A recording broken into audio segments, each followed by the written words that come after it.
Down goes Kennedy. They said it couldn't be done. In fact, they said it had never been done. A Kennedy had never lost a statewide race in Massachusetts, but there's a first time for everything. Let's bring up the results of Ed Markey's race against Joseph Kennedy.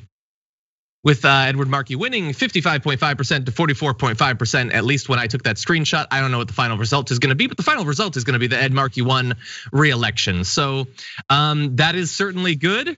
I had been worried because it's a Kennedy, because he got $1 billion, because he was getting endorsements, from the Democratic establishment, which doesn't save all of their incumbents, but can save some. And the idea that Ed Markey, after leading the charge on the Green New Deal over the past 2 years, neck and neck with AOC, like him in the Senate, her in the House, working with activists, that he would be taken down by Kennedy, who with 2 years to explain why he's challenging Markey, never came up with an explanation. That would have been a truly depressing moment.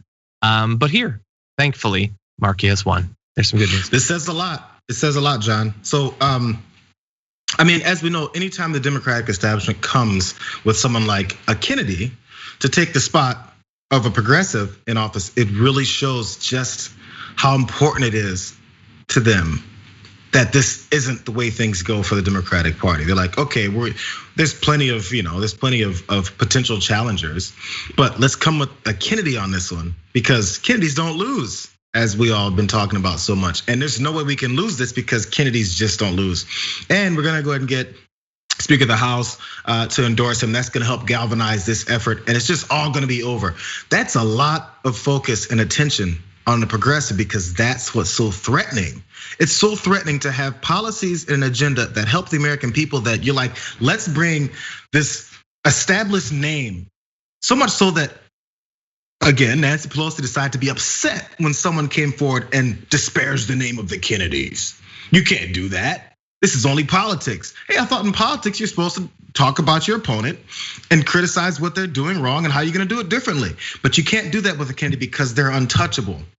So it just, that's the approach. And when it doesn't work, are we now gonna hear people like Nancy Pelosi? Maybe we will, maybe we will. So this isn't a speculation to say what she has said or what she will say, but will we hear her go, this is a confirmation that progressivism is a strong section of this party, and we need to start respecting it, and maybe exalting some of these progressives within our party, because that's the future. Will we hear that? This is a confirmation of that. This is a confirmation that I said before, after members of the squad came and all of us went crazy. I was like, I'm waiting for the confirmation of these elections, of the AOCs and the Rashida Tlaibs and Ilhan Omars. I need to see that confirmation to make sure we know this is the direction and there's enough of an effort behind it for it to continue on. This is one of those confirmations. Now, we'll see it. Will the establishment see it? Because I guarantee you, if an establishment figure wins, which one did, we're gonna hear them say, this galvanizes our effort to continue forward with this particular candidate, because this particular candidate espoused values of the Democratic Party, and it's the way we're going to go forward in this country, defeat Donald Trump. That's just the way they're gonna push it, because that's a political thing to say. But when it happens against you, will you say the opposite? Hell no, you won't. Yeah, I'm sorry, I predicted what she'll say. I didn't mean to, but hell no, she won't.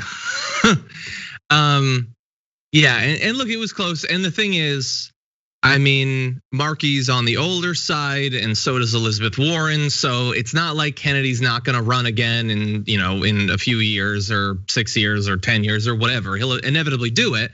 So just gotta make sure that we've got a good progressive to run against him. And what do you know? There are some good progressives in Massachusetts that in 4 or 6 or 10 years might be looking to move up to the Senate. Also in New York, we'll see about that soon.